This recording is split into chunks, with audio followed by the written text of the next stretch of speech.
capítulo 17, é um texto que eu gosto bastante, e ele é, digamos assim, precisa explicar algumas coisinhas aqui que tem no texto, para a gente compreender, né, o que é que tem aqui, e eu sempre penso que é importante a gente voltar nesse texto por conta da espiritualidade brasileira, né?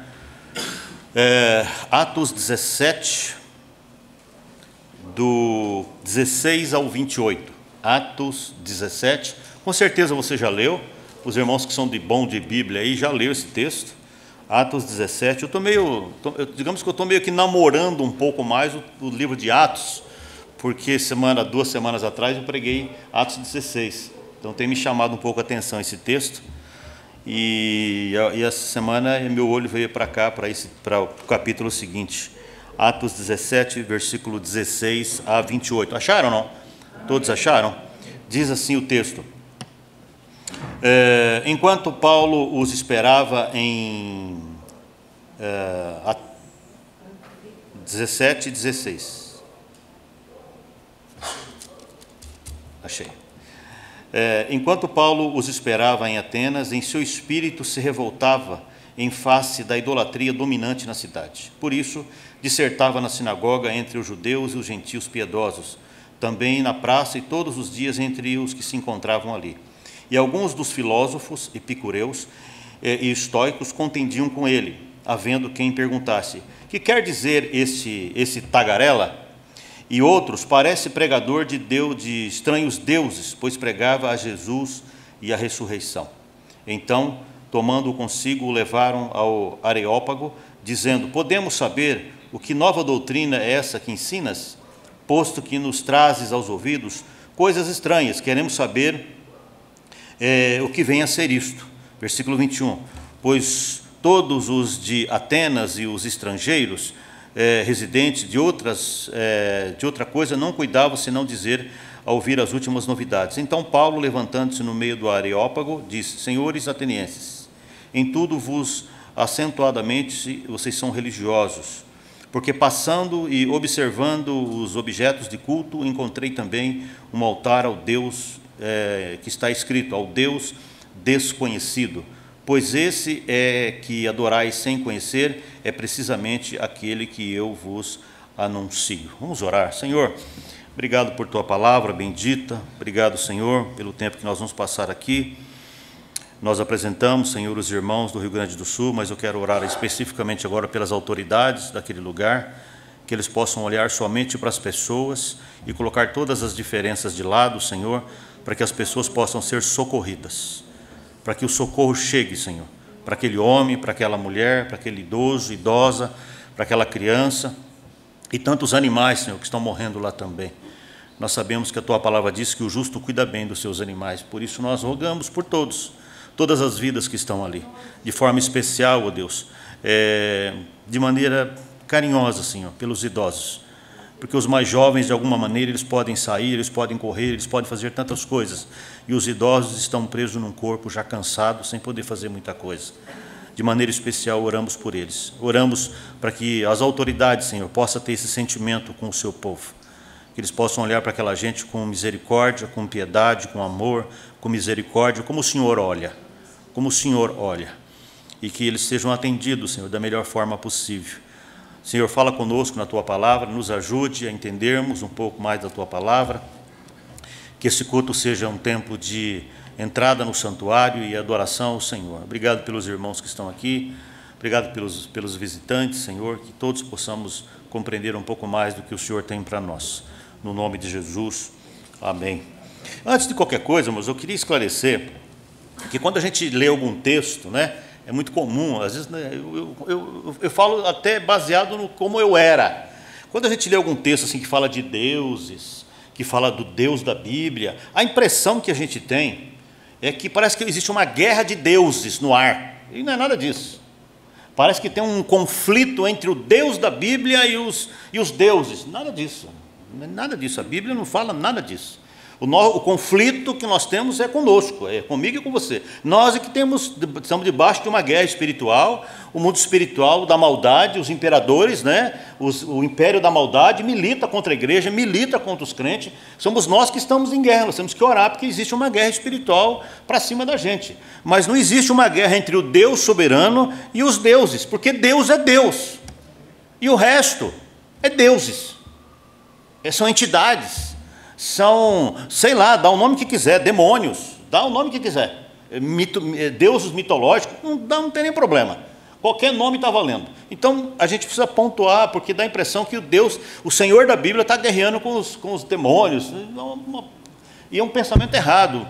Deus é o Senhor do universo, o nosso Deus é o dono do universo, é o Senhor do universo, Ele não precisa guerrear com nada e com ninguém, absolutamente, de forma alguma. Então, eu gostaria que os irmãos compreendessem esse texto a partir disso, né, que nós servimos a um Deus que é Deus, e que não existe um conflito entre Ele e os outros deuses.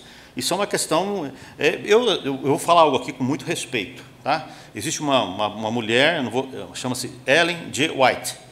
Ela é dos anos 50, nos anos 40, se não me engano, e ela é a profeta de um grande movimento religioso que tem no Brasil, fora do Brasil também. E ela escreveu um livro chamado O Grande Conflito, e lá ela aborda que parece que o Deus da Bíblia está conflitando com deuses. Então esse livro foi lido aí no mundo inteiro, e as pessoas acham que esse conflito existe. Não é real, porque Deus é soberano, e nada, absolutamente nada, pode ser maior que o nosso Senhor. Nada, absolutamente. Então, Deus é Deus e o resto são deuses. Dá lá o nome que as pessoas quiserem. Mas a gente voltando aqui para o texto, a gente vai lendo, né? A gente vai vendo que Paulo, em uma das suas viagens, e ele vai passando por lugares que tem domínio romano, que tem domínio religioso, tem domínio da intelectualidade. Então, é basicamente isso. Qual é o pano de fundo aqui? O que é que Paulo enfrentava naquela época? Tinha lá Roma como um império político e dominador, né, que é o Império Romano. Tinha Israel, Jerusalém, com o império da religião, o judaísmo, da qual ele fazia parte. E tinha aqui também, que não é tão falado assim, mas tem uma influência na nossa cultura até hoje. Eu vou lembrar vocês qual é a influência que a cultura grega tem no nosso dia a dia. E Paulo, nesse momento aqui, ele está aqui no centro da intelectualidade da época, o império da intelectualidade, que era onde? Grécia e Atenas. De lá vêm os filósofos, os grandes filósofos, Platão, Aristóteles. Os irmãos já estudaram isso na história na sua escola secular, e você com certeza sabe até mais do que eu. O fato é que essas três forças dominaram o mundo da época. E lá em Atenas, por ser um mundo da intelectualidade, né, a gente até brinca, né, porque existem os inteligentinhos hoje, né, assim, em vários lugares hoje. Naquela época aqui de Paulo, lá tinha o império dos inteligentinhos. E Paulo estava ali nesse meio aí, né? E Paulo, passando por Atenas, ele, no verso 16, ele fala assim, ó, o texto diz, seu espírito se revoltava em face da idolatria que havia na cidade. E aí Paulo vê o quê? Ele vê um monte de altares, aquele monte de altares, e um altar lá, um Deus conhecido. Eles tinham medo até de zangar algum Deus que eles não conheciam. Então, para não ter problema, para não zangar nenhum Deus, bom, vai que tem algum que a gente não está homenageando aqui, então põe um altar ali ao Deus desconhecido. Então, era um povo politeísta, eles adoravam vários deuses, eles estavam ali vivendo aquela vida de altares, né? Totens. Eu fico pensando se Paulo viesse ao Brasil. Com todo respeito, né, às religiões que tem no Brasil, se Paulo andasse por São Bernardo, andasse, né, pelo Nordeste do Brasil, né, aqui tem uma... Bom, não vou falar, deixa para lá. Né? Se Paulo andasse por algumas ruas aqui do Brasil, ele ia ficar olhando e falando, não é possível. Totem, altar, ele ia ver todo lugar, quase das cidades aqui no Brasil, tem um totemzinho que as pessoas vão lá para adorar. E também tinha esse altar de esse Deus desconhecido, então eles adoravam um Deus também, baseado na ignorância. Então era uma fé burra, desculpa a expressão. Que se você adora alguma coisa que você não conhece, então é uma fé que Paulo fala assim, eu sei em quem tenho crido. Ué, a fé é o quê? Racional. E aí eles adoravam um Deus sem conhecer, sem saber quem era, né? Enfim, então, eles não enxergavam o Criador, né? O nosso Criador. Deus era um Deus desconhecido. E alguém disse, eu não me lembro se eu li, se alguém me falou, né? Depois de um tempo de crente, né? A gente lê tanta coisa, né? Fica tanto tempo em sala de aula, alguém disse que os deuses são como a sombra de uma pessoa. Você tem uma sombra, não tem? Onde você vai, é o princípio. Onde a vaca vai, o boi vai atrás, né? Onde você vai, a sombra vai junto. Não é bem isso? Não é assim que funciona? Então, assim, a sombra, ela sempre vai imitar o que a pessoa faz. É mais ou menos isso. Deus é uma pessoa e os deuses estão sempre atrás tentando imitar o que Deus faz, tentando fazer o que Deus faz. Os deuses sempre vão imitar o que Deus faz. Se você vê lá no Gênesis, o que aconteceu lá com Arão, que Arão estendeu a vara lá e se transformou numa... Quem se lembra? Numa serpente. Aí os encantadores foram lá e fizeram o quê? Mesma coisa, foram lá, eles estenderam lá, fizeram as mandingas deles lá, e também apareceu o que lá? Alguma serpente. Só que Arão estende lá a vara de novo, a cobra engole as outras. Então o diabo, né, também é um grande imitador, né? Ele faz coisas assim, muito interessantes, e sempre com aquela ideia de copiar, né, de fazer. Eu ia falar algo aqui, eu não posso, mas enfim, é sempre alguma coisa assim, parecido com alguém que falsifica, né? E os atenienses gostavam da sombra. Eles gostavam da sombra, dos deuses.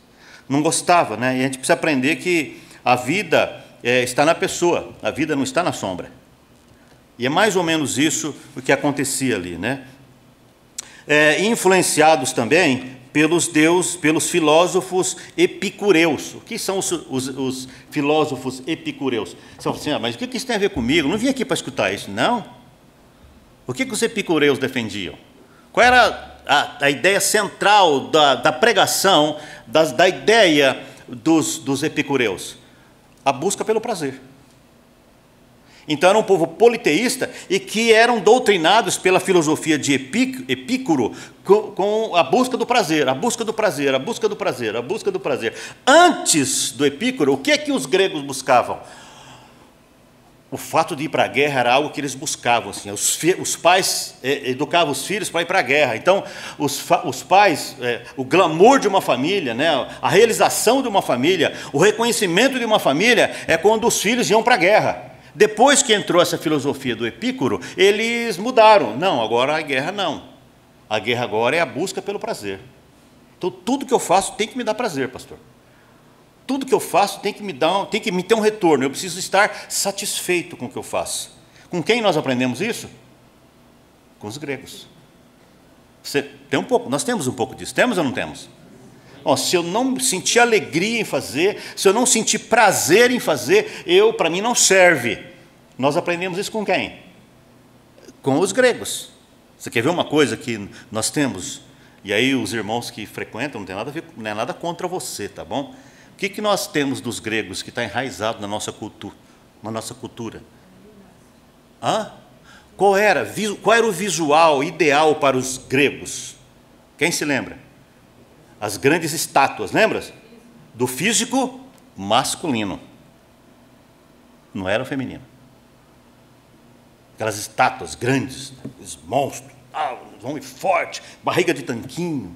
Era o homem ideal, era a pessoa ideal, né? E quem não tinha aquilo não estava fora do padrão. Ora, nós temos uma academia em cada esquina de gente buscando isso. A Grécia está aqui, gente. A Grécia está aqui no nosso meio, em cada esquina. Personal trainer é um dos maiores sacerdotes que existe hoje no mundo. Sabia disso? Nossa, pastor, como assim? Os homens que são personal trainer, eles são os grandes sacerdotes dos dias de hoje. É errado cuidar do corpo? Lógico que não. Eu não estou falando que é errado cuidar do corpo, claro que não. Mas existe uma exacerbação, com todo respeito, com todo respeito, com todo respeito. Até as mulheres estão indo atrás disso. As mulheres estão se enchendo de músculos. Viu como a Grécia nos influencia até hoje? A Grécia é mais presente, está mais presente do que a gente imagina. Então nós somos influenciados pelos gregos, sim. E quem colocou isso lá na cultura grega? O filósofo Epicuro. Isso foi chegando, né? Então, o que acontece aqui, irmãos? O que eu estou levantando? Agora, vamos olhar esse texto aqui como sociólogos. Agora, você é um sociólogo, você está fazendo uma análise da sociedade. Aqui existe um povo com condicionamento social. O que é um condicionamento social? Eles eram dirigidos a quê? A buscar o prazer e... o que mais? Serem felizes a qualquer custo, de qualquer maneira, e serem idólatras, serem politeístas. Há um condicionamento social. E Paulo vê tudo isso. Olha como é que Paulo é fantástico. Paulo vê tudo isso e fala, olha, não é isso. Não é isso, não. Né? Não, o estilo de vida, esse condicionamento social colocado sobre ali Atenas, não permitia, olha lá o que o condicionamento social faz, não permitia os gregos lá de Atenas ver o Senhor. Você sabe que nós somos condicionados também, socialmente falando. De várias maneiras. De várias maneiras. Então, aquela gente passava em frente aos altares, né, reverenciando aqueles deuses, aquelas entidades, e o Deus de Paulo nunca era conhecido, era desconhecido daquela gente. E olha, é interessante isso, Leonardo. Por quê? Tem um homem que andava com Jesus que chamava-se Filipe. Quem já leu sobre ele? Filipe. Ele, depois de andar um tempão com Jesus, o que é que ele falou para Jesus? Senhor, mostra-nos o Pai. Como assim? Viu como o condicionamento cega? Diante de Jesus, cara a cara com Jesus, ele fala, Senhor, mostra-nos o Pai, e isso nos basta, nós queremos ver Deus. Ou seja, ele está dizendo que Deus para mim é desconhecido. Aí Jesus olha para ele, que amor, né, irmãos? Se é eu, se a irmã Terezinha que está lá, a gente estava uma bordoada nele. A irmã Terezinha não, eu faria isso, a irmã Terezinha é santinha. Há tanto tempo estou convosco, há tanto tempo estou convosco, e não me conheces, Filipe, quem me vê, viu, Pai. Viu? É não conhecer Deus, com a Bíblia na mão, andando com Jesus ali, com o Antigo Testamento na mão, andando com Jesus, e Deus ainda era desconhecido para Filipe. Imagina, se era para Filipe, imagina para mim e para você. Porque existem condicionamentos sociais, condicionamento político, condicionamento pela busca do prazer. Irmãos, nós estamos desesperados. Nós estamos vivendo uma sociedade desesperada pela busca pelo prazer. Qual? Eu tenho que ser feliz. Eu estou dizendo que é errado ser feliz. Estou dizendo? Não. Mas ser feliz, buscar a felicidade pela felicidade, é errado. Porque se você não é feliz hoje, você não vai ser no futuro. Porque se você não consegue perceber que você é uma pessoa feliz hoje, existe uma felicidade que Deus já te deu, se você não perceber isso, hoje, a felicidade não está no futuro, ela já está aqui agora, nós precisamos perceber isso. Mas o condicionamento físico, mental que a gente tem, social que a gente tem, às vezes a gente acaba não percebendo. E, como eu disse, não perceber Jesus, né, não perceber Deus, é mais comum do que nós imaginamos. Eu estava lendo um texto, estou lendo um texto do Richard Foster, e ele fala, inclusive também eu vi isso num vídeo que chegou para mim um tempo atrás, de um violinista, quem de música aí vai saber o que eu estou falando, um violinista chamado Joshua Bell, imagino que seja judeu pelo nome, Joshua Bell. Quem é Joshua Bell? É um dos maiores violinistas do mundo. Um dos maiores do mundo. As pessoas chegam a pagar 500 a $1.000 para ver esse homem tocar. Não canta não, ele só toca. É um dos melhores do mundo. Reverenciado pela música erudita e tal. Ele tem um violino chamado Stradivarius. Só o violino dele tem em torno de 3 milhões. Só o violino dele. Aí você vai me perguntar, mas o que isso tem a ver com o que você falou agora há pouco? Pegaram esse homem, o Joshua Bell, ou Bill, enfim, levaram para o metrô de Washington. E falou, toca aí. Deixaram ele no metrô de Washington. Ele ficou lá tocando. Tá, tocando. Em torno de 3, 4 mil pessoas passou por ele. Sabe quantas pararam? Nenhuma. Porque não sabia quem ele era. Olha só. Viu o condicionamento? As pessoas paravam e não viam. Por quê? Por quê? A correria. A correria. A correria. O mercado. O mercado.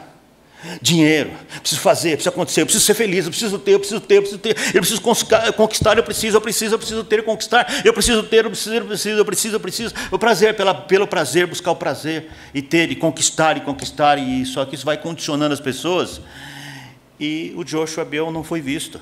O maior, ou um dos maiores violinistas do mundo, não foi percebido numa estação de metrô. Gente pagava de 500 a $1.000 para vê-lo tocar e ouvi-lo tocar. Eles estavam ali, podia ter aquilo de graça, e ninguém parou. Jesus amado, é um negócio que assusta, né, irmãos? O que a gente tem a ver com isso? É que a gente também vive numa sociedade muito complicada, cheia de totens, cheia de altares, né? Existem muitos deuses no Brasil, existem muitas situações no Brasil. Por exemplo, vamos pegar aqui no nosso campo religioso, Inclusive, eu já preguei sobre isso, os irmãos vão se lembrar disso. Você sabe que, dependendo com quem você conversa aí fora, você vai conversar com um católico, por exemplo, o Jesus dele é católico.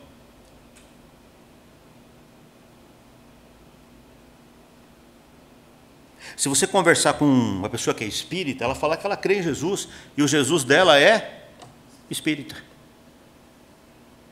Olha a fábrica de deuses aí. Se você conversar com qualquer grupo de seita, e falar, não, Jesus está lá, porque lá. Jesus também pertence a seitas. Se você conversar com os evangélicos, você fala, não, Jesus é evangélico. Então, Jesus não é evangélico. Ele é Deus. Ele é Deus. Evangélico sou eu. Mas a gente vai pegando a divindade e vai fazendo o quê? A gente vai fragmentando. E aí o Deus da Bíblia não é visto. O Deus da Bíblia não é conhecido. E Paulo está ali para quê? Para apresentar esse Deus aos gregos, aos idólatras. Porque Deus é o quê? Eu preguei semana passada, Deus é revelação. Deus já está o quê? Revelado. Onde? Em quem? Em Jesus. Então, se você não conhece Jesus, Deus ainda é desconhecido para você. Presta bem atenção. Como é que eu comecei falando aqui? Que você você trouxe sua alma, não é isso? E dentro da sua alma tem o quê? O santuário. Você tem prazer de entrar nesse santuário? Porque o Jesus da Bíblia te vê lá dentro.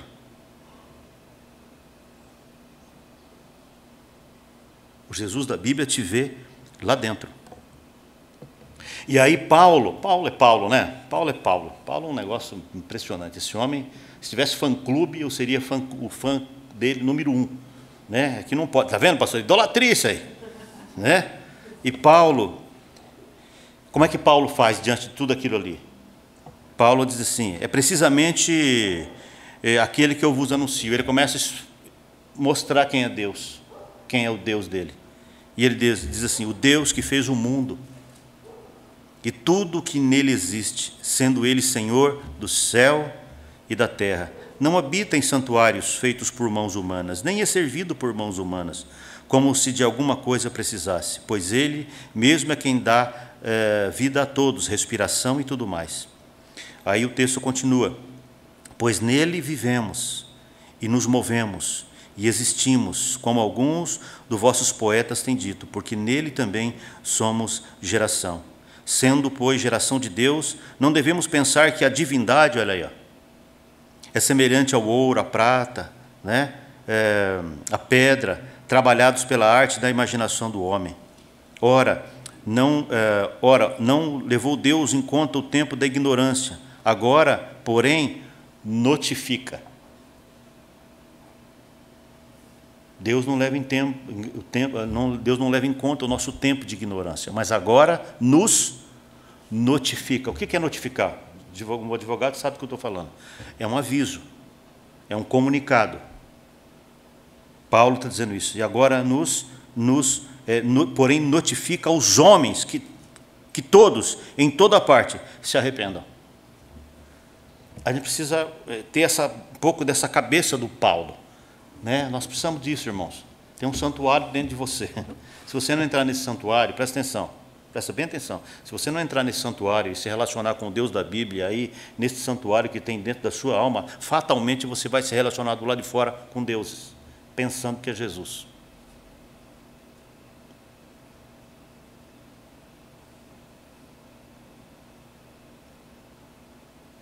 Os irmãos, eu já comentei uma vez com os irmãos, ano de 2005, 2006, se não me engano, aquele pastor Rick Warren veio no Brasil.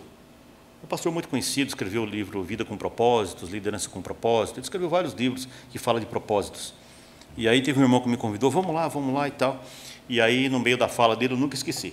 Os irmãos vão se lembrar que eu já comuniquei isso aqui com os irmãos. Inclusive, eu já preguei em cima disso, há uns anos atrás.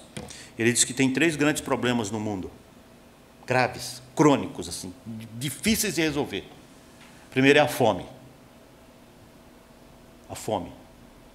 Existem não sei quantos bilhões de pessoas que passam fome no mundo. Passam fome. É difícil pensar nisso, né? O segundo grande problema do mundo é a corrupção. Dinheiro roubado, dinheiro público roubado, dinheiro roubado, corrupção. E a gente pensa que nós, Brasil, nós pensamos que nós somos o país mais corrupto do mundo, né? Nós estamos em 20º lugar. Tem 19 países mais corruptos que nós. E o terceiro grande problema, que ele acha que é o mais grave, que é as pessoas não conhecerem Jesus. E aí entra nós. Porque quando as pessoas conhecem Jesus, os 2 problemas anteriores tendem a se resolver. Tende a se resolver. Fome, corrupção e não conhecer Jesus. Aí, no verso 23, Paulo fala assim, por este que adorais sem conhecer. Uma das coisas mais graves mesmo, né? Eu vejo aqui como pastor, irmãos. Como pastor, a gente percebe isso, né? A pessoa que é muito convicta em Jesus, assim, ela tem uma estabilidade, né? Espiritual, emocional, psíquica, né? Tem um outro texto que eu li alguns anos atrás, esse que foi um vídeo que eu vi do pastor Josué. Ele foi pregar numa cidade lá para o lado de Nepal, lá no sentido para a China, lá do outro lado da China, numa cidade lá, e só que ele tinha que passar numa cidade antes para poder ficar no hotel e dormir, para poder chegar até o local que ele ia. E aí ele chegou naquele lugar, tal, né, estava muito cansado, dormiu um pouco, aí ele acordou assim no final da tarde, e assim, começando a escurecer, e aí ele começou a sentir um cheiro de tipo incenso, de cheiro de incenso. E aí ficou incomodado com aquilo, né? E o que é isso? Ele pegou e abriu a janela. Quando ele abriu a janela, ele viu a cidade inteira queimando incenso para os deuses. Aquela fumaça colorida subindo na cidade, assim, pairando em cima. Parecia um forro em cima da cidade, aquele forro colorido, com várias cores. A fumaça subia e pairava sobre a cidade, assim, das pessoas queimando incenso para os seus deuses. O que a gente pensa sobre isso? Pastor, mas isso não me incomoda. Meu Deus do céu.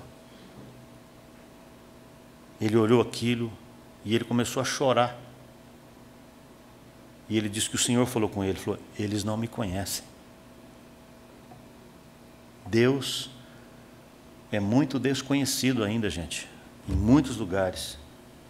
E para algumas pessoas que estão na igreja. Para Filipe, que andava com Jesus. Deus ainda é desconhecido de muita gente. Eu fico pensando o que a gente pode fazer, né, para a gente caminhar um pouco mais nessa direção. Tem um outro também do missionário Frank Laubach. Ele foi pregar nas Filipinas, numa parte lá das Filipinas. Foi ele e a esposa para lá. Ele foi lá, pregou, evangelizou, plantou igrejas. Só que um pouco mais para frente tinha um povo lá que é o chamado os mouros, que eles são meio descendentes dos islâmicos, lá, povo maometano.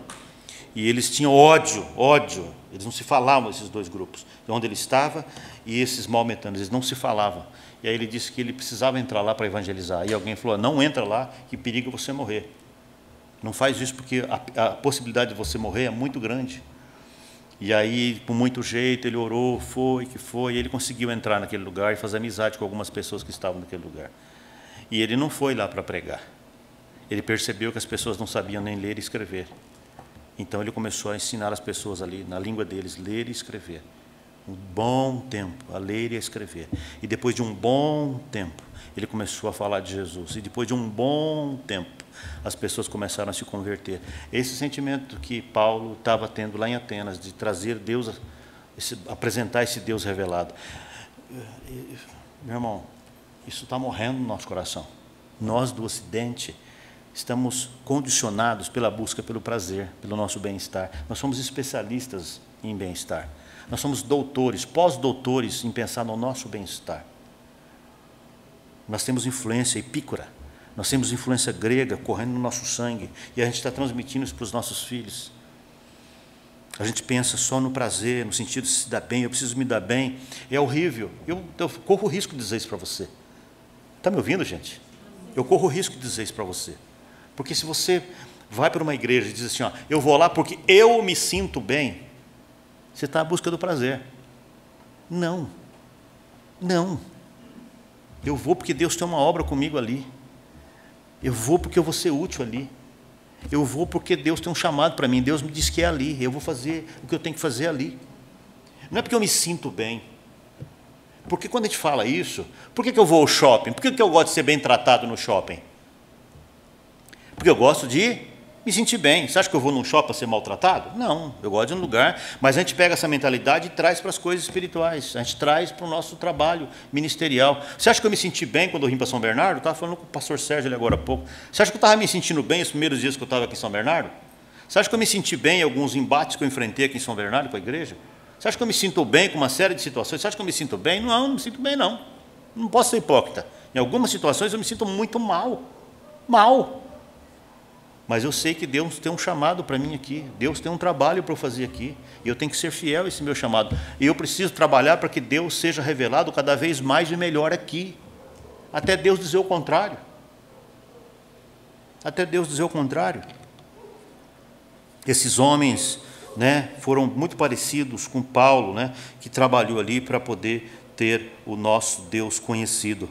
E qual é a diferença, né? Eu disse que nós aprendemos algumas coisas com os gregos, né? Qual a diferença, né, entre nós e os gregos? É que os gregos não tiveram a revelação de Jesus. Teve a partir do momento que Paulo esteve por lá. Mas qual a diferença que nós temos entre nós? Qual a diferença que existe entre nós e o povo grego? É que Jesus já foi revelado para nós. Olha o que Paulo fala em não precisa abrir. Colossenses 1,15. Ele é a imagem do Deus invisível. Você não vê Deus, mas quem crê em Jesus vê Deus, porque Deus é igual a Jesus. Jesus é igual a Deus. Pastor, eu nunca vi Deus. Olha para Jesus, que você vai ver Deus. Pastor, eu não consigo me relacionar com Deus. Como que é esse negócio? Se relacione com Jesus. Ele é a imagem do Deus invisível. Paulo ainda escreve para Timóteo, ora, ao Rei dos séculos, imortal, invisível, diz o texto, invisível, ao Deus único. Deus não é mais invisível para nós. Deus não é um Deus desconhecido para nós. E assim eu espero, assim eu acho. Eu imagino que isso seja uma realidade para mim e para você. Então, Deus ainda é desconhecido para muitos, mas para nós não. Para nós não é. E nós temos que ter esse sentimento que Paulo teve, é precisamente este que eu vos anuncio. E eu quero aqui desafiar você. Pastor, já vem falar de evangelização. Isso. Já vem falar de evangelização. Pastor, só sabe falar de evangelização. Isso. Pastor, mas eu não aguento mais de falar de evangelização. Por quê? Porque nós não estamos evangelizando. Você conhece aquela história de um pastor que pregou no domingo Salmo 23? A Bia acho que vai lembrar, porque a Bia estava lá nesse culto. Estou brincando, Bia. Pregou no Salmo 23. Aí no outro domingo, ele pregou Salmo 23. Terceiro domingo, Salmo 23. Quarto domingo, Salmo 23. Quinto domingo, Salmo 23. Sexto domingo, 23, 23, 23. Aí alguém falou, pastor, não tem outra mensagem, não? Ele falou, recita para mim o Salmo 23. Ah, não sei. Eu falei, então, enquanto você não aprender, eu vou continuar pregando. Enquanto a gente não entender que nós precisamos evangelizar, a gente vai continuar falando, nós precisamos evangelizar. Como? Como Paulo fez. Então, eu queria desafiar você a assumir riscos. Ah, pastor, mas está vendo? Busca do prazer. Você acha que eu vou deixar de sair e tal, meu momento, para ir na casa de alguém, evangelizar? Você acha que eu vou sair da minha casa lá para visitar uma pessoa? Imagina, pastor, eu tenho mais o que fazer. Por favor, então, nós estamos condicionados pela influência grega. Nós estamos condicionados pela influência grega. Imaginou se Paulo pensa como nós pensássemos? Se Paulo pensasse como o pessoal da Atenas pensava? Então, eu quero pedir para você assumir risco. Pastor, mas as pessoas me rejeitam. Não, Paulo também foi rejeitado, Jesus também. Era desprezado e mais indigno entre os homens. Homem de dores, experimentado no trabalho, experimentado no sofrimento. Mas se eu for falar de Jesus, as pessoas não vão dar ouvido. É normal, é isso mesmo, faz parte. As pessoas vão me chamar de bobo, não tem problema, faz parte mesmo. As pessoas vão falar que eu falo demais. É verdade, ó, Paulo, olha aí, está em texto, ó, o verso 19, ó, né? Os epícuros, por que diz para eles, o que esse cara está dizendo? Ele não parece um tagarela? Chamaram Paulo de tagarela. Numa linguagem bem parafraseada, Roberto, na linguagem de hoje, você é um boca aberta, você fala demais. E ele estava lá pregando, ele falou. Ele não teve nenhum problema de falar ali naquele lugar. Me lembro também, estou dando bastante exemplo hoje, e já estou caminhando para o final. Quem já ouviu falar do Jimmy Swaggart? Já ouviram falar do Jimmy Swaggart? Então, eu lembro que eu vi uma pregação dele, isso foi nos primeiros meses da minha conversão, e ele falando que ele foi convidado, não sei se vocês sabem, o Jimmy Swaggart é primo do Jerry Lee Lewis, é um cantor de rock, canta no piano, põe o pé em cima do piano, é um cantor famoso aí, cantou com o Elvis Presley lá no começo e tal. E ele foi convidado para ir numa festa, que era primo do Jerry Lee Lewis, era uma festa de cantores lá, etc. e tal. Quando ele chega lá, quem é que está lá? Era na casa do Frank Sinatra. Olha só. Pastor Jimmy Swaggart. E aí, meu primo, né? Tal, vamos lá, foi lá e tal. E lá todos os cantores, né, cantando aquelas músicas famosas, atores famosos, cantores famosos, Frank Sinatra cantando, etc. e tal. E aí o Frank Sinatra virou para o pastor, falou assim, eu fiquei sabendo que o senhor canta e toca. Eu falei, eu canto e toco na igreja. Eu falei, o senhor não pode tocar aqui? E ele tinha acabado de orar. Ele falou, Senhor, me dá uma oportunidade para pregar aqui e falar do teu nome. Porque o que eu vim fazer aqui? Vim fazer o que aqui nessa festa? Se a gente não tem nada a ver comigo. Me dá uma oportunidade para falar do Senhor aqui. E ele estava ali, estava inquieto. E aí o Frank Sinatra falou, você não quer cantar? Ele falou, claro. Foi lá, cantou e começou, cantou e depois em seguida começou a pregar. Aquelas atrizes, aqueles cantores, Frank Sinatra, todo mundo baixou a cabeça e ouviu a pregação do Evangelho. Ousadia, assumiu riscos. A gente não faz mais isso. A gente tem medo. A gente abriu mão da evangelização. Nós estamos perdendo os nossos filhos. Nós estamos perdendo os nossos filhos.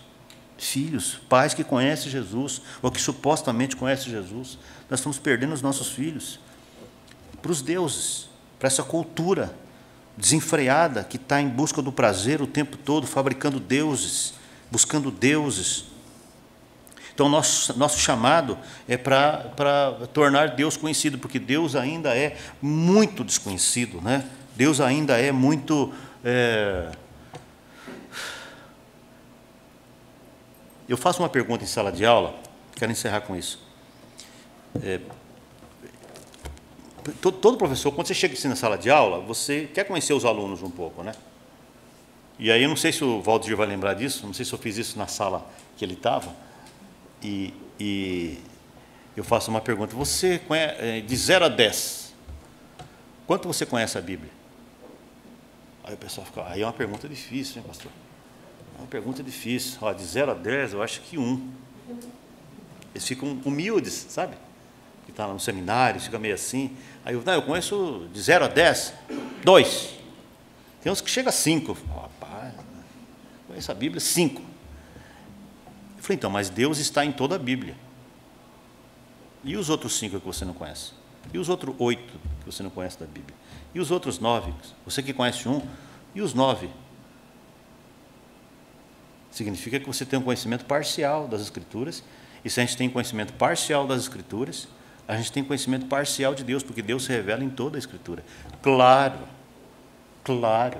que ninguém conhece a Bíblia como o próprio Deus conhece, porque foi Ele que escreveu. A Bíblia é mais excelente do que eu, mas eu preciso conhecer o Deus que se revela na Bíblia, no Antigo Testamento, que se revela nos profetas, que se revela ali nos juízes, a trajetória de Deus que vem habitando no meio do seu povo. Eu preciso conhecer esse Deus que habitou lá no Éden com Adão e Eva. Eu preciso conhecer esse Deus que habitou lá no tabernáculo, lá no deserto. Eu preciso conhecer esse Deus que habitou no templo lá em Jerusalém. Eu preciso conhecer esse Deus que habitou no deserto com João Batista, esse Deus que habitou no ventre de uma mãe, de uma mulher chamada Maria.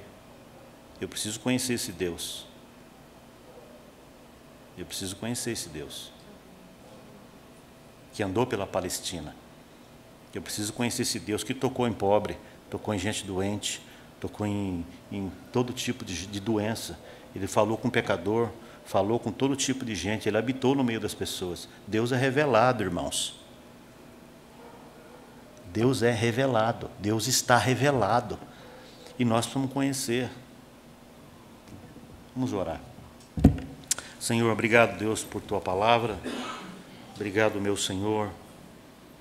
Nos perdoa, Jesus. Nós precisamos fazer mais e mais e melhor, Senhor. Fazer mais e melhor por causa do Senhor. Esse é o nosso chamado. Tira um pouco do nosso conforto, Senhor.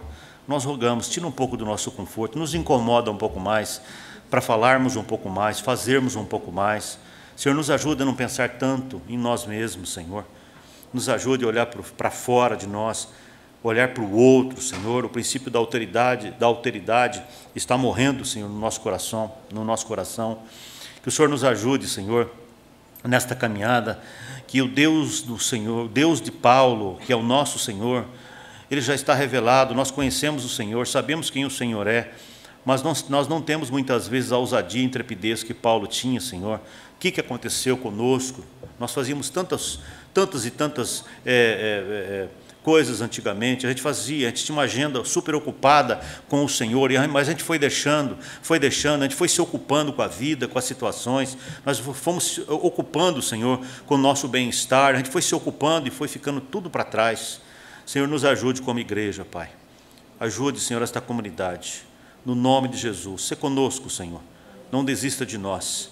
Que o Senhor seja conhecido a partir, Senhor, da nossa pregação, do nosso testemunho. Que Jesus seja visto, que Jesus seja apresentado através da nossa vida, Senhor, dos pais que estão aqui.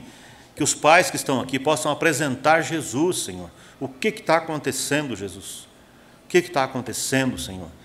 Que as mulheres que estão aqui possam apresentar Jesus com seus testemunhos, os filhos possam perceber Jesus nos pais, os pais nos filhos, porque nós sabemos que o grande problema, o maior mal do mundo é não te conhecer, Senhor. O problema mais grave que existe no planeta é não conhecer o Senhor, porque sabemos que quando nós te conhecemos, tudo tem que melhorar, a situação melhora, tudo é colocado em ordem, Senhor, na nossa vida.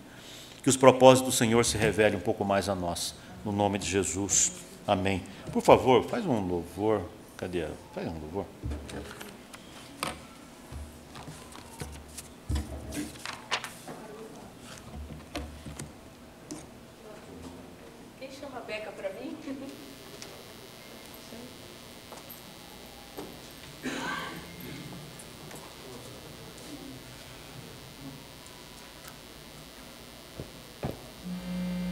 Amém. Às vezes a gente chega na igreja e o Senhor fala tão forte ao nosso coração que a gente volta para casa. Eu costumo dizer, eu brinco comigo, né? Hoje eu tomei um chicotinho de Deus. Mas isso é bom. O Senhor, Ele corrige, né? A quem Ele ama, e a gente precisa às vezes dar aquela alinhada, né? Pode se colocar de pé. Rebeca já está subindo.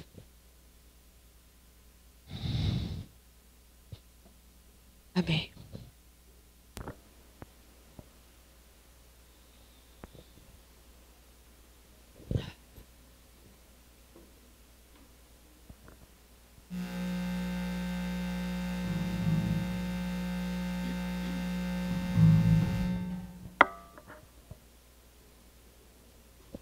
Tá tudo bem com a Beca?